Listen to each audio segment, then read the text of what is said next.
As a not-for-profit company, we regularly consult with our customers to find out what they want from us. This year, we're doing an even bigger consultation to look at some of the major challenges that we as a company face, not just for the months or years to come, but for the decades to come, right up to 2050 and beyond. We're running a television and radio advertising campaign to make people aware that the consultation's on and to raise awareness of our model and how we deliver for our customers. We're also taking some more innovative approaches. We're developing a website and a chatbot. The brief from Welsh Water was to get as many people through the consultation in a fun, engaging and really simple way. So we achieve this in two ways, one by building a microsite and one by building a Facebook Messenger chatbot.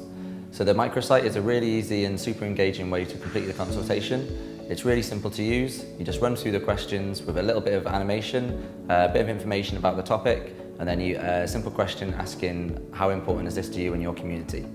The second way is through a Facebook Messenger chatbot, which is a brand new technology that's really exploded over the past year. This will be the first bilingual chatbot available in both English and Welsh, and everyone's got Facebook Messenger already on their phone, so it's really accessible because of their massive audience.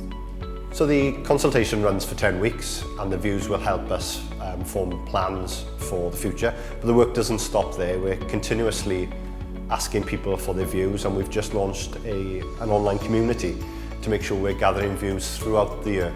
So the challenges we face as a company are big. We can't do all of this alone, and so that's why it's important that people do have this say and be a part of helping shape their water and their environment for generations to come.